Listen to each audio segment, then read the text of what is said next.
BNP সরকারের ট্র্যাপে পা দিচ্ছে এবং এর জন্য বিএনপিকে ভয়ঙ্কর খেসারত দিতে হবে। বড় আশ্চর্য বিষয় যে যে দলটির ক্ষমতায় যাওয়ার প্রবল একটি সম্ভাবনা ছিল, সম্ভাবনা কেন, নির্বাচন হলে তো নিশ্চিতভাবে বিএনপি ক্ষমতায় যেত, সেই বিএনপি ক্ষমতায় যেতে পারবে কিনা সেটি নিয়ে যথেষ্ট সংশয়ের সৃষ্টি হয়েছে। এখন এনসিপি এবং জামাতে ইসলামী যে খেলা শুরু করেছে তার কাছে মোটামুটি এই মুহূর্তে বলা যেতে পারে আপাতত বিএনপি পুরোপুরি ধরাশায়ী। বিএনপির জনপ্রিয়তায় যে প্রচণ্ড ধস নেমেছে বা নামছে, বিএনপি এবং দলের শীর্ষ নেতা তারেক রহমানকে ইঙ্গিত করে সামাজিক যোগাযোগ মাধ্যমে যা যা লেখা হচ্ছে, আক্রমণাত্মক বিক্ষোভ মিছিল হচ্ছে, জনরোষ গড়ে উঠেছে। আপনারা জানেন যে মিডফোল্ড হসপিটালের সামনে যেভাবে স্বেচ্ছাসেবক দল, যুব দলের নেতারা, কর্মীরা যে হত্যাকাণ্ড ঘটালো, এবং এর আগেও তো নানান ধরনের সন্ত্রাসী কর্মকাণ্ড, চাঁদাবাজি, দখলবাজির অভিযোগ বিএনপির বিরুদ্ধে রয়েছে। শুধু অভিযোগ কেন, এর অবশ্যই সত্যতা রয়েছে। কিন্তু সব কিছু মিলিয়ে বিএনপি ভুল পথে হেঁটেছে, হাঁটছে এখনো। 13ই জুন লন্ডন বৈঠকের পর আমরা প্রচণ্ডভাবে খুবই বোল্ডলি বলছিলাম যে বিএনপি কফিনের শেষ পেরেকটি সম্ভবত মেরে দিল। যে আন্দোলন গড়ে উঠেছিল বিএনপির নির্বাচন আদায়ের জন্য ডিসেম্বরের মধ্যে, ফেব্রুয়ারিতে আশ্বস্ত হয়ে, তাও তো সরকার বলেনি যে ফেব্রুয়ারিতে নির্বাচন দেবে, বলেছে হতে পারে, তাতেই বিএনপি ডুগডুগি বাজানো শুরু করে দিল এবং সরকারের সব কাজে ব্লাঙ্ক চেক দিয়ে দিল। 13 জুনের পর থেকে সরকারের প্রতিটি কাজের প্রশংসা করতে লাগলো। ডক্টর মোহাম্মদ ইউনূসের প্রতি তারা যে অগাধ বিশ্বাসের জায়গা থেকে, আমি জানি না যে সত্যি সত্যি বিশ্বাস ছিল কিনা এটি, তারপরে যেই কর্মকাণ্ড তারা আমাদের সামনে শো করছিল, সাধারণ মানুষ হতাশ হয়ে পড়ল যে কিসের কারণে বিএনপি আবারও এ ধরনের ট্র্যাপে পা দিল। সেই বিএনপি এখন কি বলছে, এটাও আমি বলে রেখেছিলাম যে যখন বিএনপি বুঝতে পারবে ট্র্যাপে পা দিয়েছে, তখন বিএনপির ভাষাগুলো কি হবে, রাজনৈতিক বক্তব্যগুলো কি হবে।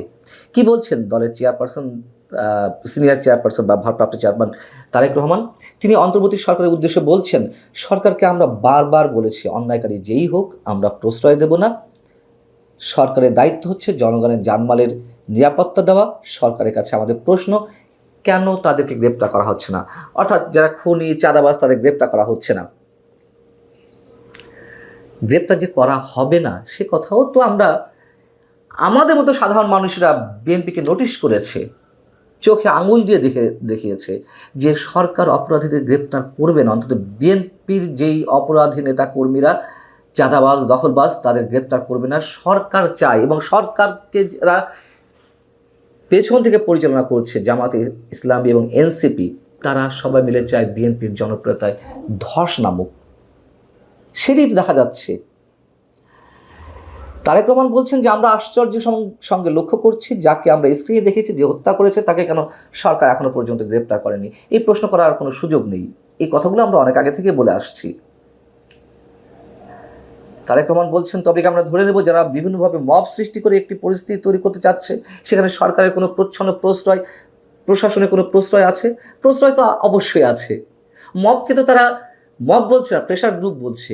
এবং যখন সাবেক প্রধান নির্বাচন কমিশনার কে এম নুরুল হুদার গলায় জুতার মালা পরানো হলো, জুতা পিটা করা হলো, কে এম নুরুল হুদার শাস্তি হতেই পারে, আদালতে তাকে লাগতেই পারে। কিন্তু যে ঘটনাটি ঘটানো হলো, তার পরবর্তীতে বিএনপির সিনিয়র যুগ্ম মহাসচিব রুহুল কবির রিজভী কি বললেন? সরকারকে বিপদে ফেলার জন্য একটি গ্রুপ এই কাজগুলো করছে। আহা, ঠিক এই ল্যাঙ্গুয়েজটাই আমি দিয়েছিলাম, মানে বলেছিলাম আপনাদের সামনে। আবার বলছি, সরকারের প্রতি কি প্রেম। আমরা তারেক রহমান আজ যা বলছেন সেই কথা বারবার বলে আসছি, সরকার কাউকে গ্রেপ্তার করবে না।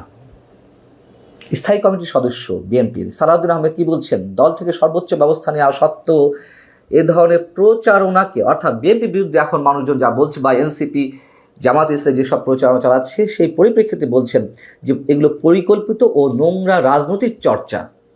নোংরা রাজনীতির চর্চা আমরা যদি বুঝে থাকি, আপনারা কেন এর আগে বোঝেননি?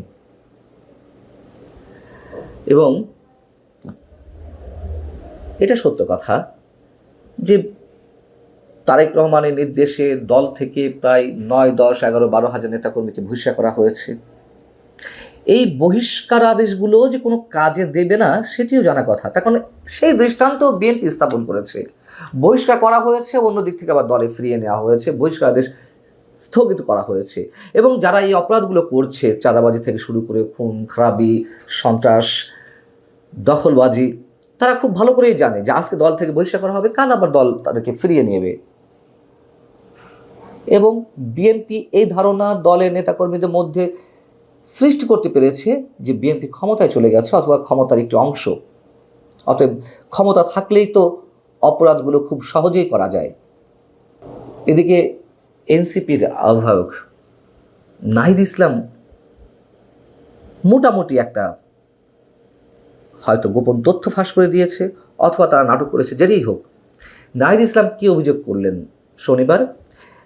তিনি বলেছেন যে বিএনপির উদ্দেশ্যে তারা ভেবেছিল কয়েকটি আসনের লোভ দেখিয়ে আমাদের কিনে নেবে। এতদিন জানতাম, আমি নিজেই বলেছি একাধিকবার যে বিএনপির কাছে এনসিপি এবং জামাতের প্রস্তাব গিয়েছিল আসন ভাগাভাগির। সেটি সম্ভবত নভেম্বর ডিসেম্বরের দিকে বা তারও আগে তারেক রহমান প্রত্যাখ্যান করেছিলেন।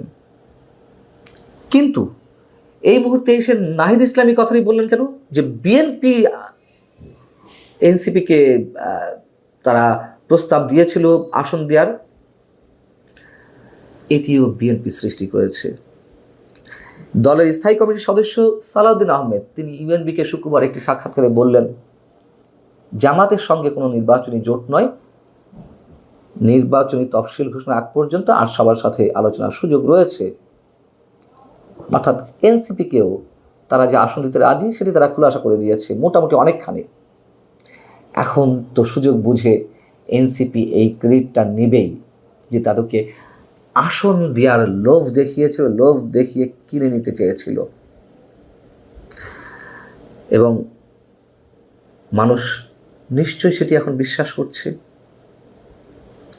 বিএনপির মতো একটি রাজনৈতিক দল এত সহজে এনসিপি জামাতের কাছে এভাবে ধরা খেয়ে যাবে?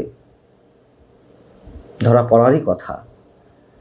একটা সময় পর্যন্ত বিএনপির কৌশল খুব ঠিক ছিল। প্রথম দিকে কখনো নরম কখনো গরম, কিন্তু যখন আন্দোলনটা তুঙ্গে উঠল ডিসেম্বরে নির্বাচন আদায়ের জন্য, বিশেষ করে ঢাকা দক্ষিণ সিটি কর্পোরেশনের মেয়র পদকে কেন্দ্র করে ইশরাক হোসেন যে আন্দোলন জমিয়ে তুলেছিলেন, সেই মেয়র পদ কতটুকু বৈধ বা অবৈধভাবে দাবি করা হচ্ছিল সেটা অন্য বিতর্ক। যদিও আমি তার সঙ্গে একমত নই যে এইভাবে মেয়র পদে বসা যায়, তারপরেও শুরু তো করেছিল। সেই জায়গা থেকে বিএনপি তো সেই গরম গরম অবস্থায় ডিসেম্বরের মধ্যে নির্বাচনটি আদায় করে নিতে পারত। কি এক রহস্যজনক কারণে লন্ডন বৈঠকে তিনি আবারও ট্রাপে পা দিয়ে ফেললেন। এর আগে তো অসংখ্যবার ট্রাপে পা ফেলেছেন। এবং যে সকল উপদেষ্টার পদত্যাগ বিএনপি দাবি করেছে তাদের সঙ্গে বিএনপিকে বৈঠক করতে হয়েছে। বিএনপি কোনো মক্ষম জবাব দিতে পারেনি, সুর করে সব কিছু সরকারের সব কিছু গলদঘরণ করেছে।